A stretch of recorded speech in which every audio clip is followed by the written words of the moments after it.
Hello বন্ধুরা, ছোট রাঁধুনিতে সকলকে জানাই স্বাগত। আজকে আমি আপনাদের সাথে খুবই সাধারণ একটি রেসিপি শেয়ার করব।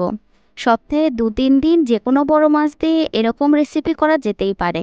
তো চলুন রেসিপিটা দেখে নিই।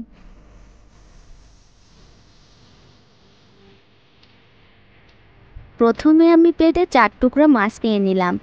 আপনারা যে কোনো বড় মাছ দিয়ে রান্নাটা করতে পারেন। এখন মাছটায় ভালো করে নুন হলুদ মাখিয়ে নিতে হবে।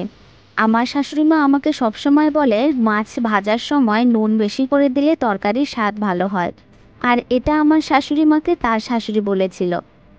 মাছটা মাখানো হয়ে গেছে, এখন মাছটা ভেজে নিতে হবে।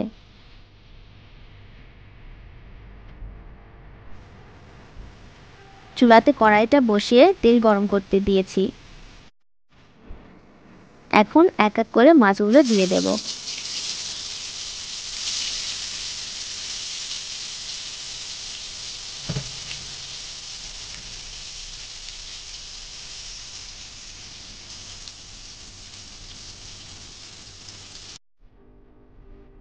মাছগুলোর দু পিঠ ভালো করে ভাজা হয়ে গেলে মাছগুলো উঠিয়ে নিতে হবে।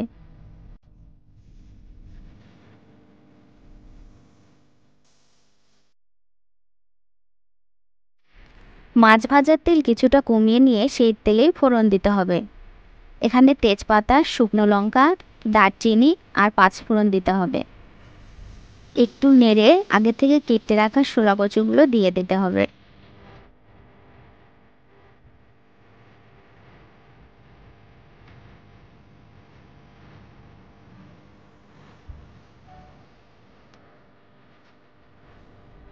এখন নুন হলুদ দিয়ে ভালো করে নেড়ে সামান্য জল দিয়ে সিদ্ধ হওয়ার জন্য ঢেকে দিতে হবে।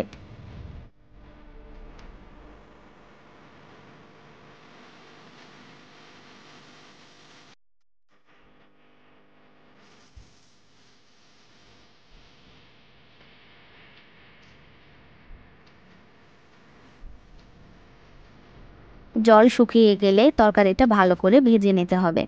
আমি একটি বাটিতে আদা, জিরা, 2টা শুকনো লঙ্কা বেটে তার সাথে একটু হলুদ গুঁড়ো আর লবণ মিশিয়ে রেখেছিলাম। তরকারিটা ভাজা হয়ে গেলে মশলাটা দিয়ে দিতে হবে। তরকারিটা ভাজা হয়ে গেছে, এবার বাটা মশলাটা দিয়ে দেব।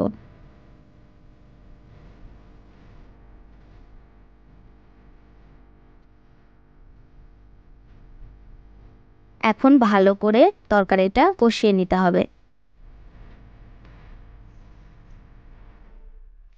কিছুক্ষণ পর তরকারি থেকে তেল ছেড়ে দিলে গরম জল দিয়ে দিতে হবে ঝোলের জন্য।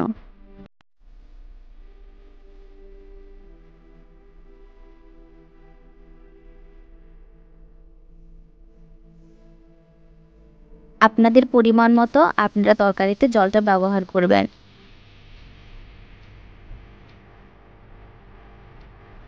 ব্যাস, তরকারিটা ফুটে উঠেছে। এখন এর মধ্যে ভেজে রাখা মাছগুলো দিয়ে দিতে হবে।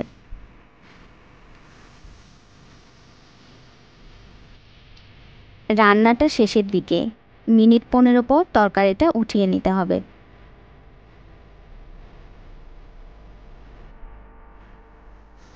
এই পর্যায়ে দেখে নিতে হবে তরকারিতে লবণ ঠিকঠাক আছে কিনা। ব্যাস, রেসিপিটা কিন্তু তৈরি। গরম ভাতের সাথে এরকম মাছের ঝোল খেতে কিন্তু অসাধারণ লাগে। এরকম আরও রেসিপি পেতে অবশ্যই আমার চ্যানেলটিকে সাবস্ক্রাইব করবেন, আর ভালো লাগলে একটি লাইক করে দিবেন। যারা ফেসবুক পেজ থেকে দেখছেন তারা অবশ্যই পেজটি ফলো করে দিবেন। Bye bye.